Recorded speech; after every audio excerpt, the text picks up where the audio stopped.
but inshallah very soon next year inshallah hopefully. Visa নিয়ে সাংবাদিকদের সুখবর দিল সংযুক্ত আরব আমিরাত।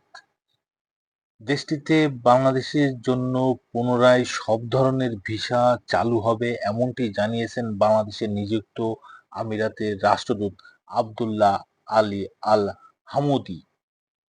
বাংলাদেশের জন্য অন্যতম গুরুত্বপূর্ণ শ্রমবাজার সংযুক্ত আরব আমিরাত। দিন বদলের আশায় প্রতি বছরই দেশটিতে পাড়ি জমান অসংখ্য বাংলাদেশি।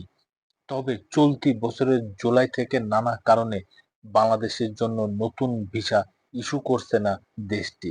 এবার ভিসা ইস্যুতে বাংলাদেশের জন্য সুখবর দিলেন ঢাকায় নিযুক্ত আমিরাতের রাষ্ট্রদূত। বলেন, আগামী 2-1 মাসের মধ্যে পুনরায় বাংলাদেশিদের ভিসা দেওয়া শুরু করবে সংযুক্ত আরব আমিরাত। এবং এই রাষ্ট্রদূত আরো বলেন, বাংলাদেশিদের জন্য আমিরাতের ভিসা বন্ধ হওয়ার পিছনে রাজনৈতিক কোনো সম্পৃক্ততা নাই।